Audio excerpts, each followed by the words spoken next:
وسلام على عباده الذين اصطفى أما بعد أعوذ بالله من الشيطان الرجيم بسم الله الرحمن الرحيم وما أمروا إلا ليعبدوا الله مخلصين له الدين سبحان ربك رب العزة عما يصفون وسلام على المرسلين والحمد لله رب العالمين اللهم صل على سيدنا محمد وعلى آل سيدنا محمد وبارك وسلم اللهم صل على سيدنا محمد وعلى آل سيدنا محمد وبارك وسلم اللهم صل على سيدنا محمد وعلى آل سيدنا محمد وبارك وسلم۔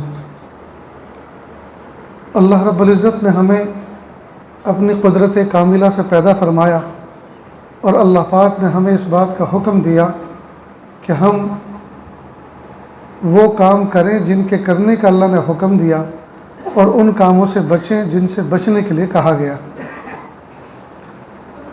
اور نمونے کے طور پر اللہ کے محبوب صلی اللہ علیہ وسلم کو اللہ نے پیدا فرمایا تاکہ وہ اپنی زندگی ایگزامپل کے طور پر، نمونے کے طور پر ہمارے سامنے پیش کریں، دکھائیں، اور پیارے آقا صلی اللہ علیہ وسلم کو وفادار صحابہ کرام کی ایک جماعت عطا فرمائی جو اللہ کے محبوب صلی اللہ علیہ وسلم کے اشاروں پر مر مٹتے تھے۔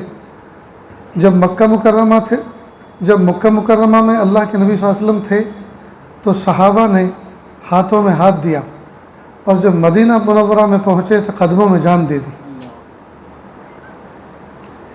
یہ مقدس گروہ تھا جو وفاداروں کا تھا، اور انہوں نے اللہ کے محبوب صلی اللہ علیہ وسلم کی وفاداری کا حق ادا کر دیا۔ یہ عاجز کہا کرتا ہے کہ جب کوئی آدمی کوئی کمپنی بناتا ہے اور فیکٹری لگاتا ہے تو فیکٹری کے اندر جتنی زیادہ قیمتی مشین ہوتی ہے اس کا آپریٹنگ سسٹم بھی اتنا ہی زیادہ اہم ہوا کرتا ہے۔ چھوٹی موٹی مشین ہوتی ہے تو اس کے ساتھ میں چھوٹے موٹا کتابچہ آ جاتا ہے یوزر گائیڈ کے طور پر، اس کو دیکھ کر آدمی انسٹال کر لیتا ہے اور آپریٹ کر لیتا ہے۔ مثلا پنکھا ہے تو پنکھے کے ساتھ میں ایک چھوٹا سا ڈائیگرام والا ایک کاغذ آتا ہے، اس کے بلیڈ کس طرح سے، اس کی پنکھڑیاں کیسے آپ کو انسٹال کرنی ہے، اور اس کے وائر کس طرح سے آپ کو کنیکٹ کرنے ہیں۔ جی، یہ ایک سسٹم آتا ہے پورا ایک ورق کے اندر لکھا ہوا۔ اس کی پنکھڑیاں اگر ویسے نہ لگائی جائیں جیسے ڈائیگرام میں بنایا ہوتا ہے جی، اور الٹے انداز سے اگر لگا دی جائیں تو بجائے ہوا نیچے کے اوپر جائے گی۔ تو ہر مشینری کے ساتھ میں ایک یوزر گائیڈ آتی ہے، لیکن اگر مشینری بہت زیادہ قیمتی ہو تو صرف یوزر گائیڈ نہیں آتی اس کے ساتھ، بلکہ آپریٹر بھی بھیجے جاتے ہیں، اور آپریٹر آ کر کمپنی میں کہتے ہیں کہ جی اس مشین کو کون آپریٹ کرے گا، ہمارے ساتھ ان کو کھڑا کریں تاکہ ہم ان کو ٹرین کر دیں، وہ سیکھ جائیں، سمجھ جائیں۔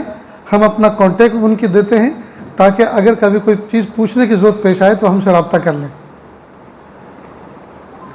اللہ تعالیٰ نے انسان کو اشرف المخلوق بنایا، اس کائنات کے اندر اس سے زیادہ قیمتی کوئی مشینری نہیں ہے انسان سے زیادہ۔ تو اللہ پاک نے اس مشینری کو سیلف یوز کیسے کریں، ہر آدمی اپنے آپ کو کیسے استعمال کرے، اپنی آنکھوں کو کیسے استعمال کرے، زبان کو کیسے استعمال کرے، کانوں کو کس طرح استعمال کرے، دماغ کو کیسے استعمال کرے، قدم کو کیسے استعمال کرے، قلم کو کیسے استعمال کرے، یہ انسان اللہ تعالیٰ کے حکموں کا تابع ہے، اپنی مرضی سے کچھ نہیں۔ اللہ تعالیٰ کی جو مرضی ہے اس مرضی کے مطابق زندگی گزارے۔ تو انسان کی جو ذات ہے، جو ایک قیمتی مشینری ہے اس آسمان کی چھت کے نیچے، اس کو سیلف یوز کیسے کریں، اپنے آپ، ہر آدمی اپنے آپ کیسے استعمال کرے، اس کے لیے اللہ رب العزت نے جی یوزر گائیڈ بھیجی جس کا نام ہے کتاب اللہ، اور اس یوزر گائیڈ کو سمجھنے کے لیے ایک آپریٹر بھیجا جس کا نام ہے رسول اللہ، اور اس رسول اللہ کو اللہ رب العزت نے کچھ ایسے افراد عطا فرمائے جو ان کی کہی ہوئی بات کو سمجھتے ہیں اور اس پر عمل کرتے ہیں، وہ ہیں رجال اللہ۔ تو ایک ہے کتاب اللہ، ایک ہے رسول اللہ، ایک ہے رجال اللہ۔ ان تینوں کے مطابق بندہ جب اپنا ان کو رہبر مان کر بڑا مان کر جب انسان زندگی گزارتا ہے تو اس کی زندگی بہترین ہوتی ہے، اسوہ قدوہ اور نمونے کے طور پر ہوتی ہے۔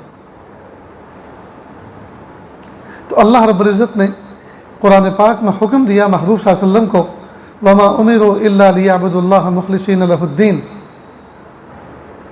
اس کا مفہوم یہ کہ جو بھی کام کرو خالص اللہ کے لیے کرو۔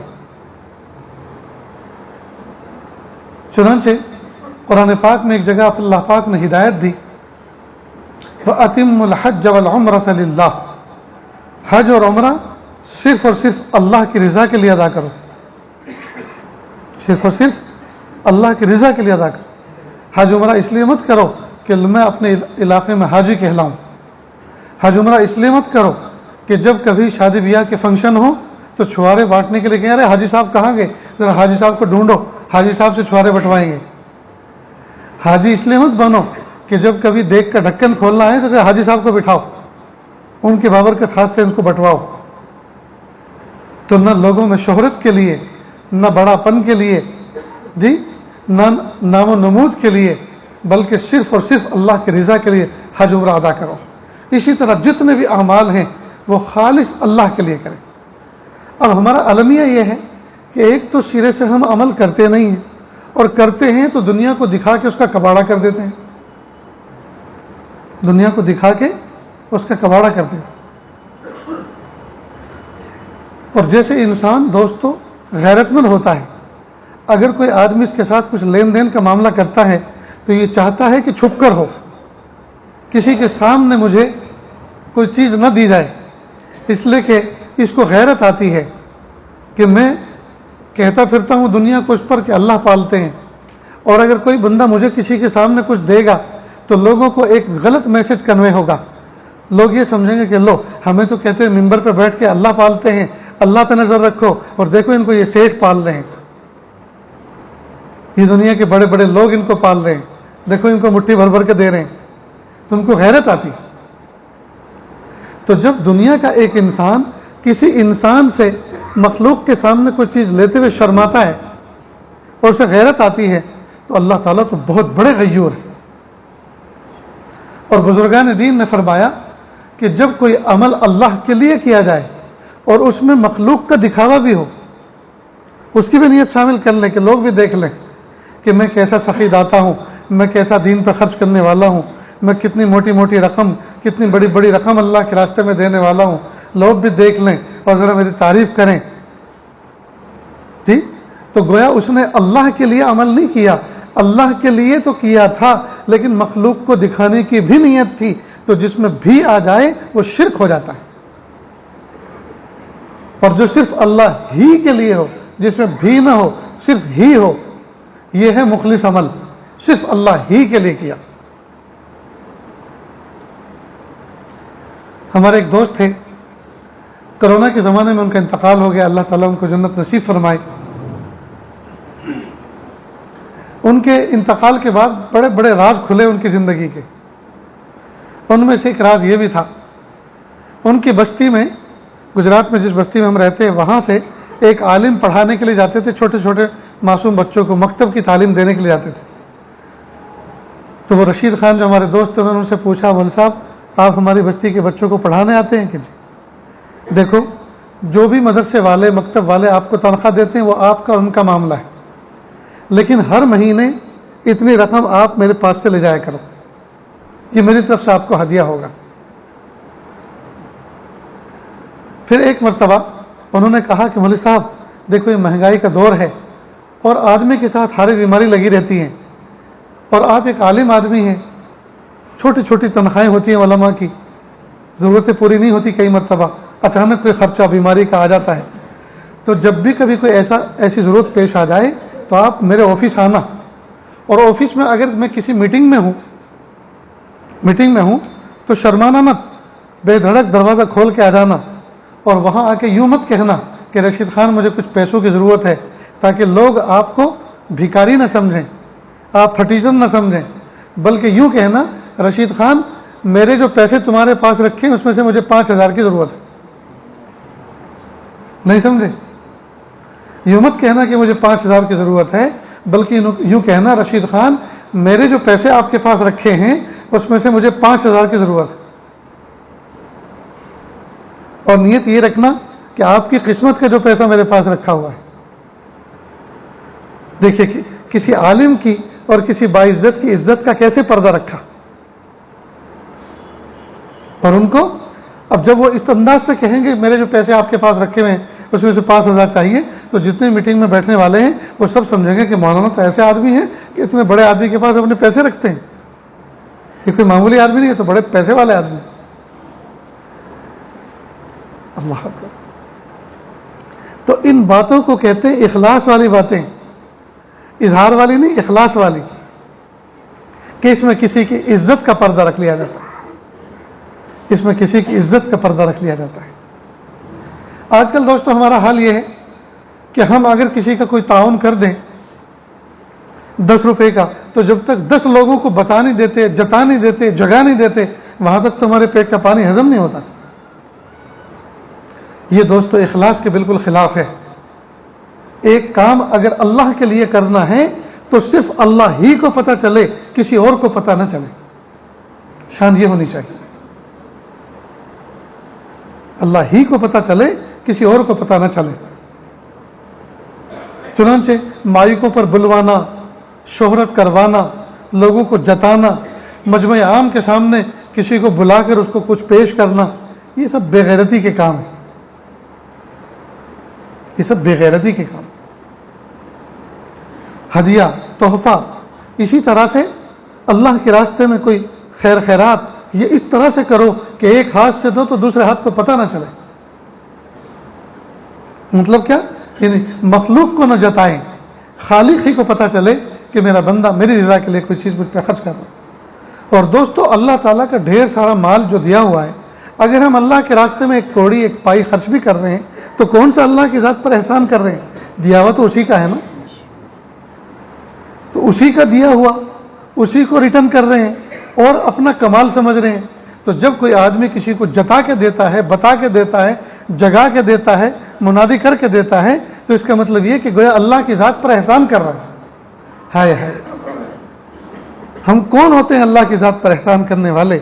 ہم تو خود اللہ تعالیٰ کے احسان کے تلے دبے ہوئے ہیں. اس لیے دوستو اخلاص کو مضبوطی سے تھامو، اخلاص کو مضبوطی سے تھامو. جو بھی کام کرو اللہ کی رضا کے لیے، کسی کو کان و کان پتہ نہ چلے. بہت سارے اس دنیا میں نیک بندے ایسے ہیں، کئی مرتبہ وہ اپنی زکوٰۃ کو اپنے ہاتھوں سے نہیں دیتے، کئی مرتبہ اپنے صدقہ خیر خیرات کو اپنے ہاتھوں سے نہیں دیتے، بلکہ کسی صاحب نسبت کو، کسی بزرگ کو، کسی اللہ والے کو، کسی عالم کو کہتے ہیں یہ میری زکوٰۃ ہے، یہ میرے کچھ صدقات ہیں، یہ میں آپ کو پیش کرتا ہوں، آپ جس کو مناسب سمجھیں اس پر اس کو خرچ کریں. اس لیے کہ ایک عالم آدمی، ایک اللہ والا آدمی، ایک صاحب نسبت جب اس کو خرچ کرے گا وہ اس انداز سے خرچ کرے گا اور ایسی مستحق جگہ پہ خرچ کرے گا کہ جہاں ہم عوام الناس کی نظر نہیں جاتی. ہمارے ایک ملنے والے صاحب نسبت ایک شہر میں رہتے ہیں. کچھ لوگ ان کو اپنی زکوٰۃ دیتے ہیں کہ جی آپ اپنے ہاتھ سے ہماری زکوٰۃ کو جو مستحق لوگ ہیں ان کو خرچ کر دیں. بہت اچھا. چنانچہ انہوں نے دیکھا کہ اگر میں زکوٰۃ کسی کو کھانے پینے میں دے دوں تو ادھر کھایا اور کھا پی کے ادھر استنجا کر کے کام ختم. کیوں نہ میں ایسے کاموں میں زکوٰۃ کے مستحقین کے ایسے کاموں میں استعمال کروں کہ دیر تک اس کا نفع وہ حاصل کرتے رہیں اور دیر تک ان کو اس کا اجر ملتا رہے. تو کسی کے گھر میں کسی ایسی چیز کی ضرورت تھی، جو ضرورت تو شدید تھی لیکن وہ اس کو بسا نہیں پا رہے تھے، تو وہ چیز دلوا دی تاکہ دیر تک لانگ ٹائم اس کا نفع ان کو پہنچتا رہے. کوئی طالب علم ہے مستحق، اس کو کوئی ڈکشنری دلوا دی، لغات دلا دی. جب تک وہ زبان طالب علم پڑھے گا اس کتاب سے اس لغت سے لغت حل کرے گا، اور جب وہ پڑھائے گا جب تک زندگی میں اس کے پاس وہ کتاب رہے گی، لوگوں کو اس کو بھی خود علم کا نفع ہوتا رہے گا اور اس کے علم سے لوگوں کو بھی نفع ہوتا رہے گا. تو غرض یہ کہ بہت سارے مخلص لوگ وہ ہوتے ہیں جو اللہ کے راستے میں خرچ کرنے کے لیے بھی کسی اللہ والے کا سہارا لیتے ہیں کہ ہمیں نہیں پتہ کس طرح سے خرچ کیا جاتا ہے، آپ ہماری طرف سے خرچ کر دیں۔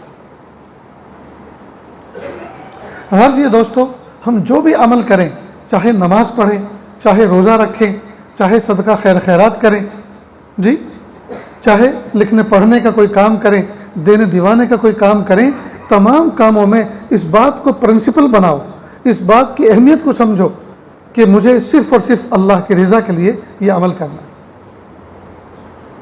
اب یہاں ذرا ایک بات اور سمجھ لیں کہ کئی مرتبہ بہت سے نوجوان بچے دھوکہ کھاتے ہیں اور وہ یہ سمجھتے ہیں کہ آپ نے فرمایا کہ کوئی بھی کام کرو اللہ کی رضا کے لیے کرو، اللہ کو دکھانے کے لیے کرو، لہذا میں نے اب سنت پڑھنی چھوڑ دی ہے۔ کیوں؟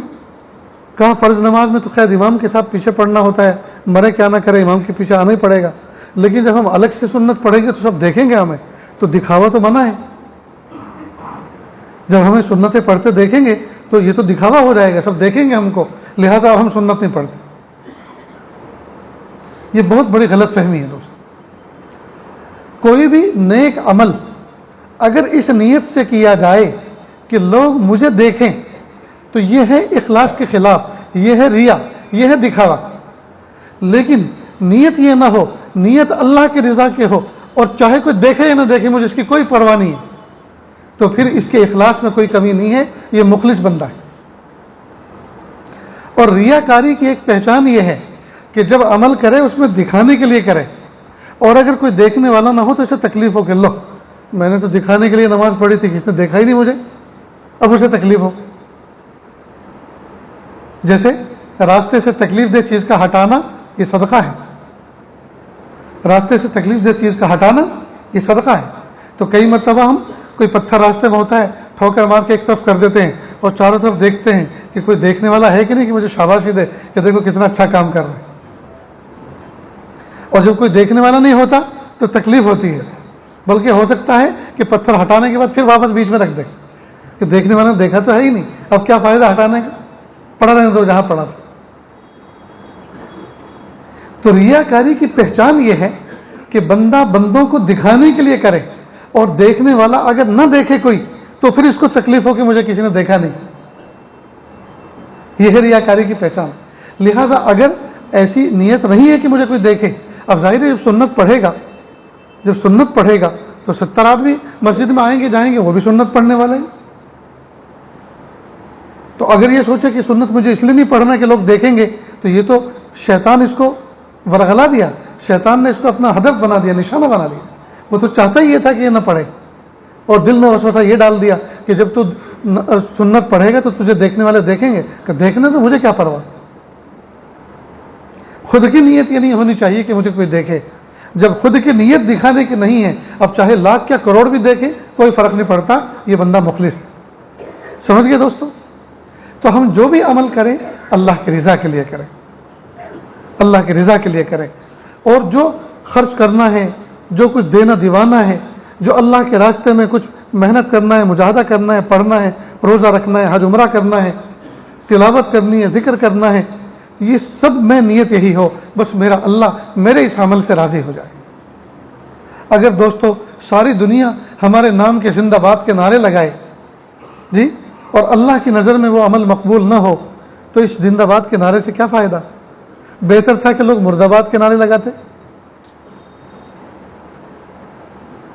اس لیے ہمیشہ ہر عمل کے اندر مطمع نظر اور ہمارا پرنسپل یہ ہونا چاہیے، میرا رب میرے اس عمل سے راضی ہو جائے، میرا رب میرے اس عمل سے راضی ہو جائے۔ ہرگز مخلوق کی رضا اور خود کا مزہ، خود کی لذت بھی اس میں شامل نہ ہو۔ اخلاص کہتے ہی اس کو ہے، نہ تو مخلوق کو خوش کرنے کے لیے وہ عمل کرے، نہ اپنے نفس کو خوش کرنے کے لیے کرے۔ کئی مرتبہ ایسا ہوتا ہے ایک آدمی صبح ہی اٹھا ہوا ہے اور سر پکڑ کے بیٹھا، بھائی کیا بات ہے، سر میں درد ہے کہ یار آج بہت افسوس ہے، آج تہجد میں آنکھ نہیں کھلی، سر دکھ رہا ہے۔ تہجد میں آنکھ نہیں کھلی تو تہجد تو نفل ہے، اگر پڑھیں گے تو ثواب ملے گا، نہیں پڑھیں گے تو کوئی گناہ نہیں، تو آپ اس پر اتنا افسوس کیوں کر رہے ہو؟ ارے کیا یار افسوس نہ کروں، تہجد کے وقت میں اٹھنے کا مزہ ہی کچھ الگ ہے۔ اس وقت اٹھتا ہوں، بیوی گرم گرم کافی دیتی ہے، وضو کر کے پھر نماز میں کھڑا ہوتا ہوں، اور فجر کی نماز سے پہلے 1-2 پارے بھی پڑھ لیتا ہوں، اس کا مزہ ہی الگ ہے. آج وہ مزہ نہیں آیا. تو یہ جو سر میں دکھ رہا ہے اس لیے دکھ رہا ہے کہ آج مزہ نہیں آیا. معلوم ہے اللہ کی رضا کے لیے نہیں کرتا تھا, مزے کے لیے کرتا تھا. تو رضا الگ چیز ہے, مزہ الگ چیز ہے. مزہ انسان کے نفس کی لذت ہے, جبکہ رضا اللہ کی خوشنودی کے لیے ہوتا ہے. تو کوئی بھی آدمی عمل نہ کسی کو دکھانے کے لیے کرے, نہ اپنے مزے کی خاطر کرے. مزہ آئے یا نہ آئے, میرا اللہ راضی ہونا چاہیے. اور یہ جو مزہ ہے نا دوستو, اعمال کے اندر مزہ, یہ مقصود نہیں ہے, یہ مطلوب نہیں ہے. ہاں محمود ضرور ہے. مثال کے طور پر ڈاکٹر دوائی دیتا ہے کڑوی, تو کڑوی جو دوائی ہوتی ہے اس ٹیبلیٹ کے اوپر مٹھائی کی ریپنگ کر دی جاتی ہے, اوپر کچھ میٹھا لگا دیا جاتا ہے تاکہ چھوٹے چھوٹے بچے یا وہ مریض جو اوپ گئے ہیں دوائی کھاتے کھاتے, وہ مزے کی لذت میں, کچھ اس میں ایسنس اور خوشبو بھی ہوتی ہے, تو آدمی اس کو نگل لیتا ہے, اس مزے کے سہارے دوا اندر چلی جاتی ہے. تو مزہ اصل نہیں ہے, دوائی کے اثر کرنے میں مزے کا دخل نہیں ہے. مزہ تو گلے سے نیچے اتارنے کے لیے تھا, اصل تو وہ کڑوی دوا ہے جو اس کے اندر چھپی ہوئی ہے. تو اسی طرح اللہ رب العزت اعمال کے اندر کچھ لذت انسان کو اس لیے دے دیتے ہیں تاکہ لذت کے سہارے یہ چلتا رہے. جیسے اسکول میں جانے والا بچہ آنا کانی کرتا ہے تو ماں باپ روزانہ اس کو ایک ٹافی دیتے ہیں, چاکلیٹ دیتے ہیں. تو چاکلیٹ کا تعلیم سے کوئی تعلق نہیں, چاکلیٹ کا اور اس کے میٹھا ہونے کا, مزیدار ہونے کا, اس کے مہنگا اور سستا ہونے کا تعلیم کے ساتھ میں کوئی لینا دینا نہیں. وہ تو اس لیے دے رہے ہیں کہ اس بہانے سے بچہ تعلیم کی لائن پہ لگ جائے. چنانچہ جب بچہ اہمیت سمجھتا ہے تعلیم کی تو پھر چاکلیٹ بند کر دی جاتی ہے. اسی طرح اللہ تعالیٰ اپنے بندوں کو کئی مرتبہ عمل کے ساتھ کچھ لذت بھی دے دیتے ہیں کھلونے کے طور پر, تاکہ میرا بندہ اس کھلونے کو لے کر, مزے کی کھلونے کو لے کر دھیرے دھیرے پابند بن جائے. اور کئی مرتبہ اللہ تعالیٰ وہ مزہ چھین لیتے ہیں. اب یہ روتا پھرتا ہے, بزرگوں کے پاس جاتا, حضرت پہلے تہجد پڑھتا تھا بڑا مزہ آتا تھا, اب مزہ نہیں آتا اس لیے میں نے تہجد چھوڑ دی. پہلے ذکر کرتا تھا تہجد کے وقت میں, بڑا لطف آتا تھا, بڑا مزہ آتا تھا, اب مزہ نہیں آتا, اب لطف نہیں آتا, لہٰذا میں نے ذکر چھوڑ دیا. تو بزرگان دین ایسے آدمی کے, ایسے پیشنٹ کا یہ جواب دیا جاتا ہے, یہ جواب دیا کرتے ہیں کہ دیکھو پہلے مزے کے لیے کرتے تھے, اب اللہ کی رضا کے لیے کرو. اور عبد اللطف مت بنو, عبد اللطیف بنو. مزے کے بندے مت بنو, خالق مزے کے بندے بنو. سمجھ رہے ہیں دوستو؟ تو آج کی گفتگو کا خلاصہ یہ ہے کہ ہم جو بھی عمل کریں اللہ کی رضا کے لیے کریں, اپنی مزے کو اس میں پیش نظر نہ رکھیں. اور مزہ آئے گا تو کریں گے, اور مزہ نہیں آئے گا تو نہیں کریں گے. تو اس کا مطلب یہ ہوا کہ ہم اللہ کے بندے نہیں ہیں, مزے کے بندے ہیں. مزہ ڈھونڈتے پھر رہے ہیں, اللہ کو ڈھونڈتے نہیں پھر رہے. لہٰذا ٹھنڈی کا موسم آ رہا ہے جی, ٹھنڈا ٹھنڈا پانی ہے اور دھند برس رہا ہے اور شیت لہر چل رہی ہے, لیکن ہمارا نفس ہرگز یہ نہ کہے کہ نہیں مسجد میں جا کے نماز نہیں پڑھ سکتے, بہت ٹھنڈ ہے جی. اس میں تو نماز پڑھنے کی اور زیادہ فضیلت بن جاتی, اس میں تو اللہ پاک اور زیادہ اجر دیتے ہیں, اور فرشتوں پر رشک فرماتے ہیں کہ دیکھو یہ انسان, گرم گرم رضائی موجود, گھر کے اندر بہترین کیفیت موجود, گرم گرم کافی اور چائے موجود, دل بہلانے والی بیوی موجود, پیارے پیارے بچے موجود, گھر کے اندر ساری سہولیات موجود, لیکن سب کو لات مار کے یہ میرے حکم کو پیش نظر رکھ کر یہ نماز کے لیے مسجد جا رہا ہے, ٹھنڈے ٹھنڈے جھونکے کھا رہا ہے, اپنی نواس کو چھوڑ کے جا رہا ہے اور مسجد کے اندر جا کر جماعت کے ساتھ نماز پڑھ رہا ہے. یہ فرشتوں گواہ رہے نا, میں نے اس کی مغفرت کر دی.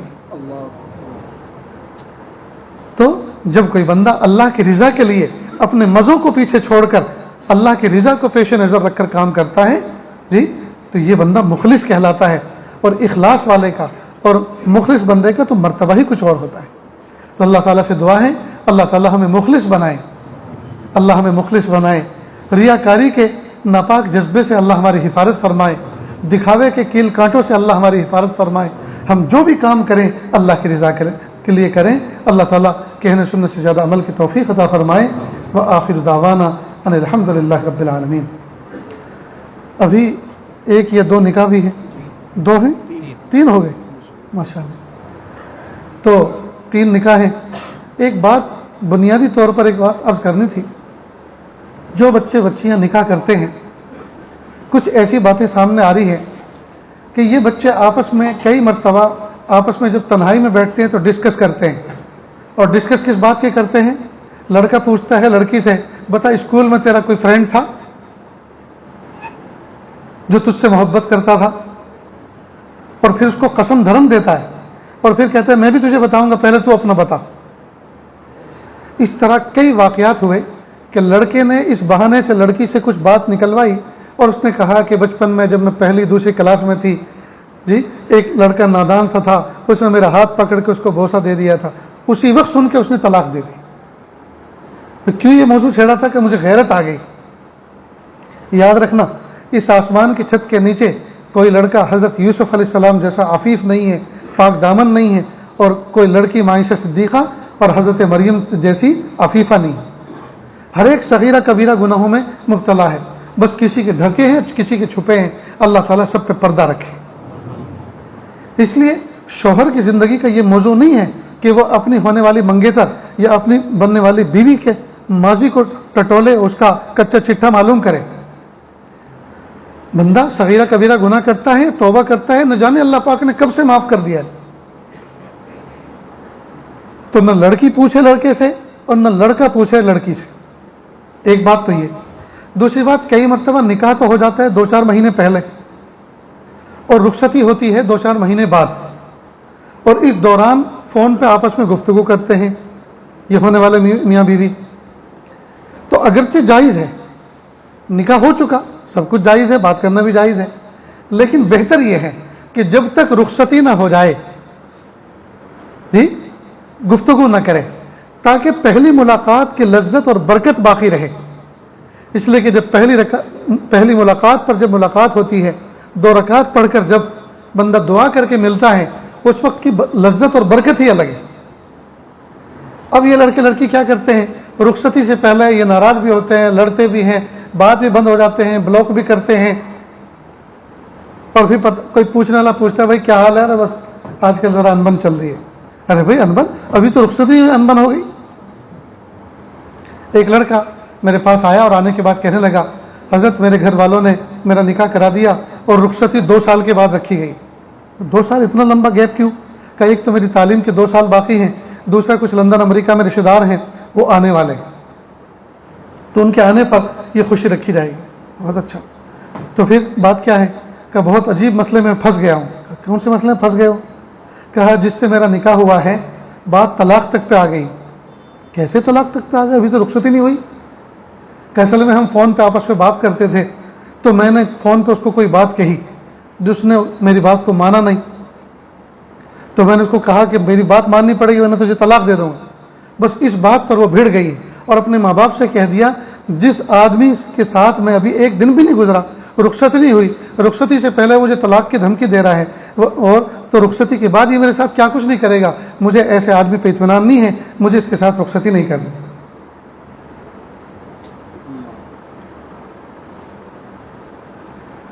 تو دوستو ایسی ایسی باتیں پیش آتی ہیں. اور یہ جو منگنی کرنے کے بعد بات کرتے ہیں یہ تو بالکل جائز ہی نہیں ہے. نکاح سے پہلے وہ نامحرم ہے، اور یہ گھنٹوں گھنٹوں جو باتیں کرتے ہیں یہ کرتے کیا ہیں؟ یہ ہیجانی باتیں کرتے ہیں، یہ فلمی باتیں کرتے ہیں. یہ کئی مرتبہ تنہائیوں میں بیٹھ کر اپنے کپڑے تک اتار دیتے ہیں. اللہ حفاظت فرمائے. اس لیے دوستو ان ٹیلی فون اور انٹرنیٹ کی خرافات سے اپنے آپ کو بچائیں اور سچے پکے مومن بندے اور بندی بن کے زندگی گزارنے کی کوشش کریں گے نا انشاءاللہ. چلو خطبہ پڑھیں، ان کے گواہ وکیلوں کو بلائیں. وکیل کون ہے؟ آگے آ جائیں جو کیس لڑنے والے ہیں. یہ محمد یوسف ابن محمد خورشید صاحب کھڑولی والے، جو لڑکے ہیں امین الدین ابن عبد الحمید اور دوسرے محمد نشال ابن ریاض الدین آگے تشریف ہے، اور تیسرے والے محمد شکیل ابن محمد سلیف صاحب. بیٹا آگے سے ذرا جگہ دو، تھوڑا سا آگے پیچھے ہو جاؤ. تیسرے نکاح کے وکیل محمد عثمان ابن محمد اخلاق اور سکا.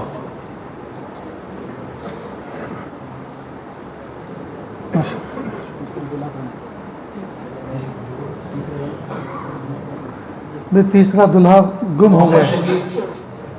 تینوں دلہا آگے آپ ہیں، آپ بھی آپ نہیں ہیں، تو پھر تو آپ تو دلہے جیسے لگ رہے ہیں. تیسرے یہ آئے ماشاء اللہ بہت اچھا. اچھا تینوں کے وکیل دیکھو, ان کو 1 نمبر دو, ان کو 2, ان کو 3. اب ان کے وکیل کون ہیں بیٹا؟ آپ کا نام کیا ہے؟ محمد عثمان ابن محمد اخلاق. محمد شکیل. محمد شکیل کے وکیل کون ہیں؟ آپ ہیں. ٹھیک ہے جزاک اللہ. جی بیٹا آپ کا نام؟ امیر الدین. بھائی امیر الدین کے وکیل کون ہیں؟ محمد یوسف صاحب, محمد یوسف ابن محمد خورشید صاحب. آپ ان کے وکیل ہیں. بچی نے اجازت دے دی نکاح کی؟ آپ محمد ذیشان کے وکیل کون ہیں؟ اچھا دونوں کے ایک, 2 کیس لڑیں گے آپ ماشاء اللہ. اللہ خوش رکھے, بہت اچھا. یہ خطبہ پڑھیں. ان کی مہر وغیرہ سب طے ہو گئی؟ محمد شکیل, محمد امیر الدین اور محمد ذیشان. خطبہ پڑھیں. الحمد لله نحمده ونستعينه ونستغفره ونؤمن به ونتوكل عليه ونعوذ بالله من شرور أنفسنا ومن سيئات أعمالنا من يهده الله فلا مضل له ومن يضلله فلا هادي له ونشهد أن لا إله إلا الله وحده لا شريك له ونشهد أن سيدنا ومولانا محمدا عبده ورسوله. فأعوذ بالله من الشيطان الرجيم. بسم الله الرحمن الرحيم. يا أيها الناس اتقوا ربكم الذي خلقكم من نفس واحدة وخلق منها زوجها وبث منهما رجالا كثيرا ونساء واتقوا الله الذي تساءلون به والأرحام إن الله كان عليكم رقيبا. يا أيها الذين آمنوا اتقوا الله حق تقاته ولا تموتن إلا وأنتم مسلمون. يا أيها الذين آمنوا اتقوا الله وقولوا قولا سديدا يصلح لكم أعمالكم ويغفر لكم ذنوبكم ومن يطع الله ورسوله فقد فاز فوزا عظيما. وقال النبي صلى الله عليه وسلم النكاح من سنتي ومن رغب عن سنتي أو كما قال عليه الصلاة والسلام.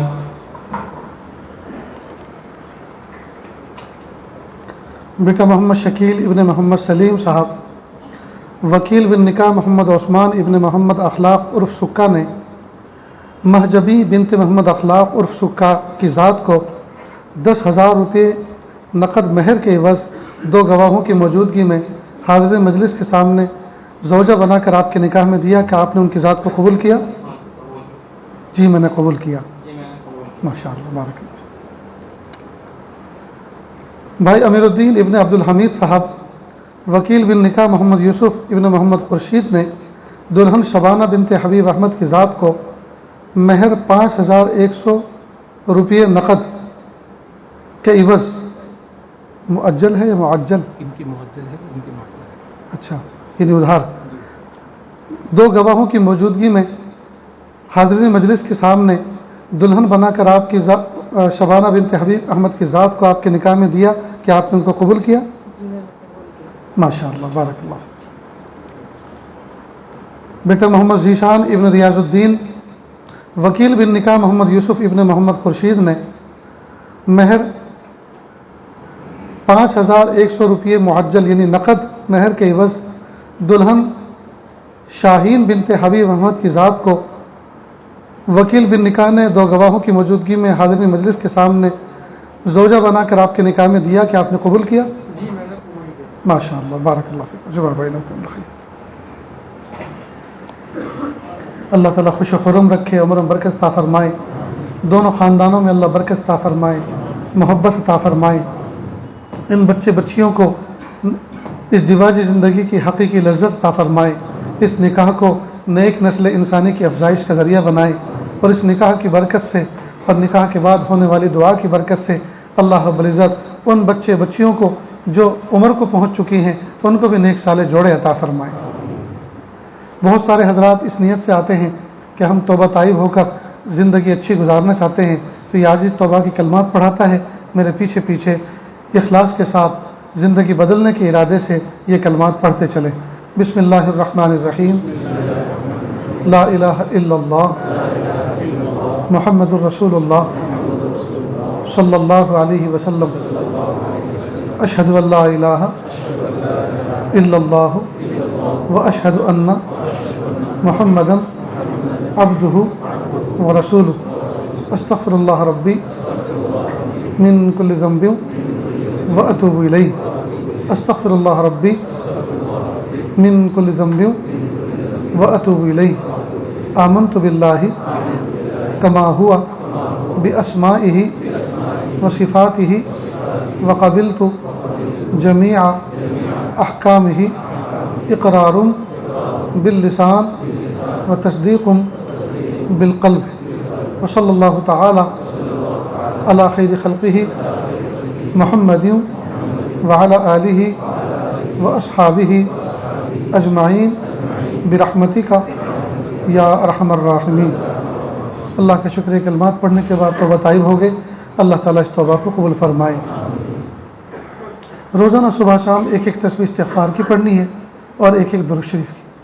سب سے چھوٹا استغفار ہے استغفر اللہ، اور سب سے چھوٹا درود شریف ہے صلی اللہ علیہ وسلم صلی اللہ علیہ وسلم۔ اس کے علاوہ 5 وقت کی نمازوں کا اہتمام کریں، آگے پیچھے کی سنتوں کے اہتمام کے ساتھ۔ نیز ایک پارہ قرآن پاک کی تلاوت کریں۔ ایک پارہ ایک ہی نشست میں، ایک بیٹھک میں پڑھنا ضروری نہیں ہے، تھوڑا صبح میں، تھوڑا دوپہر میں، تھوڑا شام میں۔ یومیہ ایک پارہ قرآن پاک کی تلاوت کریں گے تو مہینے میں ایک قرآن پاک ہوگا، سال میں 12 قرآن پاک ہو جائیں گے انشاءاللہ۔ اس کے علاوہ اپنی ذات سے کسی کو تکلیف نہ پہنچائیں۔ اللہ تعالیٰ عمل کی توفیق عطا فرمائے۔ دعا سے پہلے تھوڑی سی دیر کے لیے سر کو جھکا لیں، آنکھوں کو بند کر لیں، دنیا اور دنیا میں جو کچھ ہے اس سے ہٹ کر کے اللہ کی یاد میں ڈوب جائیں۔ نیت کریں اللہ کی رحمت آ رہی ہے، میرے دل میں سما رہی ہے، میرے دل سے گناہوں کی ظلمت و سیاہی دور ہو رہی ہے، میرا دل کہہ رہا ہے اللہ اللہ اللہ۔ اس کے بعد انشاءاللہ دعا کریں گے۔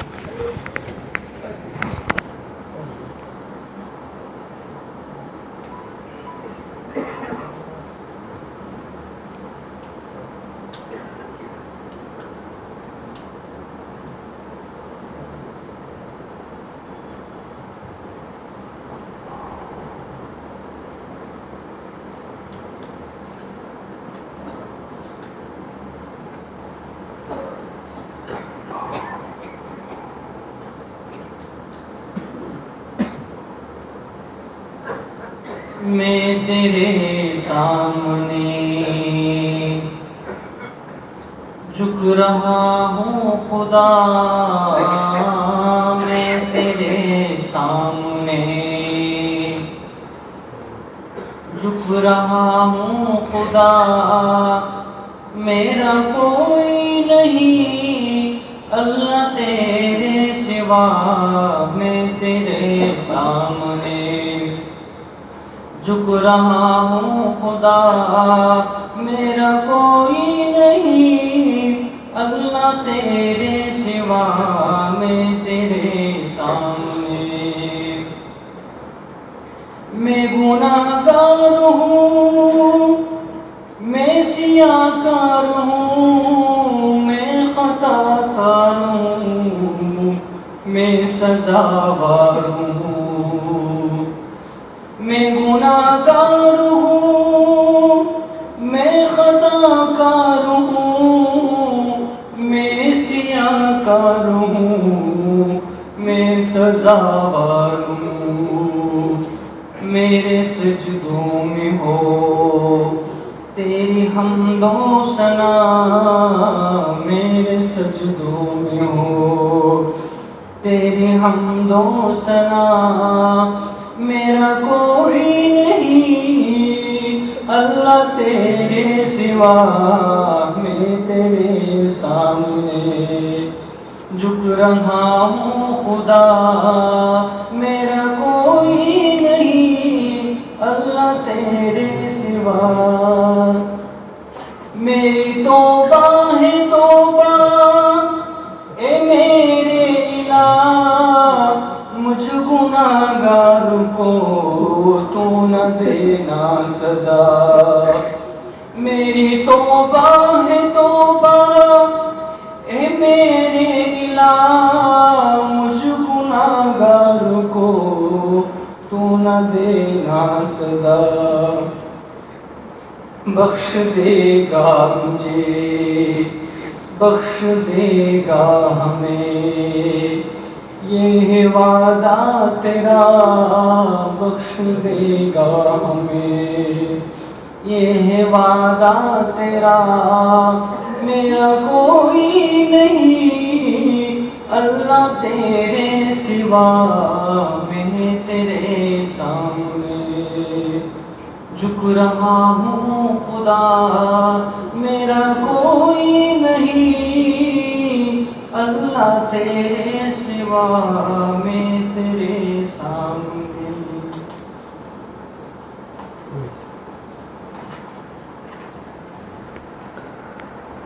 لا الہ الا اللہ سبحان الملک العال الوہاب۔ ہاتھ اٹھا لیجیے، دعا کر لیں۔ بسم اللہ الرحمن الرحیم۔ لا احصی ثناء علیک انت کما اثنیت علی نفسک رب اغفر ورحم وانت خیر الراحمین۔ حسبی اللہ لا الہ الا ہو علیہ توکلت وہو رب العرش العظیم۔ اللہ جی، ہم ظاہر میں آپ کے بندے، حقیقت میں نہایت گندے۔ اللہ ہمارے دلوں کی گندگی کو دور فرما، ہمیں اپنی بندگی کا سلیقہ عطا فرما، شرمندگی والے کاموں سے ہماری حفاظت فرما، برے دن سے، بری بات سے، بری رات سے، برے انجام سے ہماری حفاظت فرما، سوء خاتمہ سے ہماری حفاظت فرما۔ اللہ جی، یہ ہاتھ اٹھائے جانے کے قابل نہیں اور یہ زبان کو سوال کرنے کے قابل نہیں۔ آپ سے نہ مانگے تو کس سے مانگیں، آپ سے سوال نہ کریں تو کس سے سوال کریں۔ ایک کمزور ایک قوی کے دروازے پر، ایک سائل ایک سخی کے دروازے پر، ایک محتاج ایک غنی کے دروازے پر حاضر ہے۔ پیارے رب معاف کر دیجئے، پیارے اللہ معاف کر دیجئے۔ پیارے رب، آج ہم سب کے سب جمعہ کا غسل کیے ہوئے ہیں کہ اللہ سب کے سب صاف ستھرے کپڑے پہنے ہوئے ہیں کہ اللہ غسل کے وقت صابن کے ذریعے سے جسم کے ظاہری میل کو تو مل کے ہم نے دور کر دیا۔ اللہ دل کے میل کو کون سے صابن سے دھوئیں، دل کے میل کو کس طرح صاف کریں کہ اللہ اس کو آپ اپنے فضل سے صاف کر دیجئے، اپنے فضل سے آپ ہمیں معاف کر دیجئے۔ اللہ ہمیں دھوبی بیٹا چاند سا بنا دیجئے، اللہ دھوبی بیٹا چاند سا بنا دیجئے۔ میرے پیارے اللہ، دستگیری فرما دیجئے۔ اللہ ہمارے لیے بچنا مشکل ہے لیکن آپ کے لیے بچانا تو آسان ہے۔ اللہ جی، آپ ہمیں بچا لیجئے کہ اللہ اپنی رحمت کے سینے سے لگا لیجئے، کہ اللہ اپنی رحمت کی گود اٹھا لیجئے۔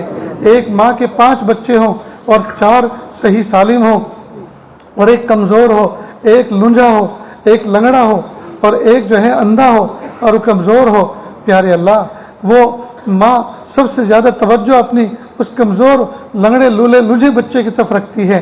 وہ جانتی ہے کہ یہ میرا کمزور بچہ ہے۔ میرے پیارے اللہ، آپ کے اربوں خربوں بندے ہیں لیکن ہم آپ کے کمزور بندے بھی تو ہیں، بصیرت کے اعتبار سے اندھے ہیں، اعمال کے اعتبار سے لنگڑے اور لولے ہیں۔ میرے پیارے اللہ، آپ ہماری کمزوری کا خیال کر لیجیے، اللہ آپ ہماری کمزوری کا خیال کر لیجیے۔ میرے پیارے اللہ، ایک ماں کے 5 بچے ہوں، 4 صاف ستھرے ہوں اور ایک بچہ گندگی میں نجاست میں لتڑا ہوا ہو، ماں کی سب سے زیادہ توجہ اس گندے بچے کی طرف ہوتی ہے۔ ماں جانتی ہے اچھوں کو تو کوئی بھی گود میں اٹھا لے گا، اچھوں کو تو کوئی بھی پیار کر لے گا، لیکن میرے اس گندے کی طرف کوئی نظر اٹھا کے بھی نہیں دیکھے گا، یہ مکھی اس پہ بھینکتی رہیں گی، یہ نجاست میں سڑتا رہے گا۔ ماں سب سے پہلے اپنے گندے بچے کو اٹھاتی ہے، اس کو نہلاتی ہے، دھلاتی ہے، کریم پاؤڈر لگا کے دھوبی بیٹا چاند سے بنا کے سینے سے لگا لیتی ہے۔ میرے پیارے اللہ، آپ ہمیں پاک کر دیجئے، آپ ہمیں صاف کر دیجئے، رحمت کے سینے سے لگا لیجئے، رحمت کے سینے سے لگا لیجئے، رحمت کے سینے سے لگا لیجئے۔ اللہ ہم سب کو ایسا بنا دیجئے ہم آپ کو پسند آ جائیں، اللہ ہم سب کو ایسا بنا دیجئے ہم آپ کو پسند آ جائیں۔ میرے پیارے اللہ، مسجد اقصیٰ کی حفاظت فرما۔ یا اللہ، جن دشمنوں نے یا اللہ مسجد اقصیٰ پہ قبضہ کر رکھا ہے، یا اللہ ان کو نیست و نابود فرما، یا اللہ ان کو دفع دور فرما۔ میرے پیارے اللہ، یا اللہ آپ کے گھر کو اپنے بندوں کی پیشانیوں سے سجا دیجئے، بندوں کی جبینوں سے سجا دیجئے۔ میرے پیارے اللہ، یا اللہ غزہ کے مسلمانوں پر رحم فرما، یا اللہ نہتے مسلمانوں پر رحم فرما، معصوم بچوں پر، بوڑھی عورتوں پر، کمزور عورتوں پر ترس کھا لیجئے، مہربانی کا معاملہ فرما لیجئے۔ یا اللہ ہنود و یہود و نصارہ سب کے سب یا اللہ اکٹھے ہو چکے ہیں، یا اللہ پوری دنیا باطل، پوری دنیا کافر و مشرک، یا اللہ وہ سب کے سب متحد ہو چکے ہیں اور اہل ایمان کمزور پڑ گئے ہیں، نہتے پڑ گئے ہیں۔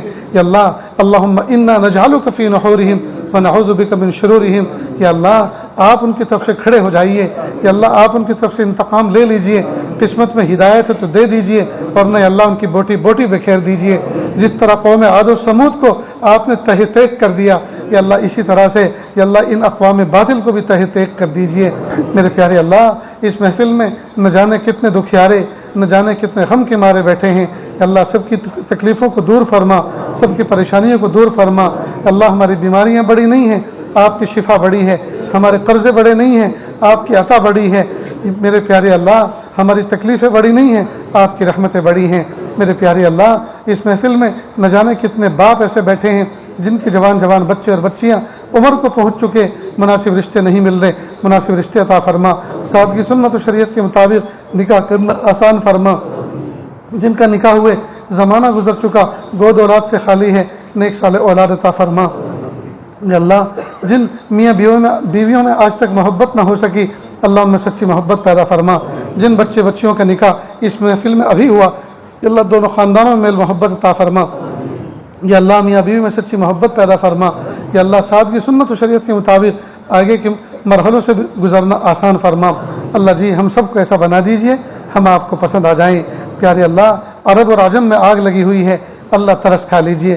مساجد دینیہ، مکاتب قرآنیہ، مدارس اسلامیہ اور وہ خانقاہیں کا اللہ اللہ سکھایا جاتا ہے، کہ اللہ سب کی حفاظت فرما۔ کہ اللہ دور دراز سے چل کر جو مہمان آئے ہیں، کہ اللہ عافیت کے ساتھ ان کو اپنی منزل پہ پہنچا دیجئے۔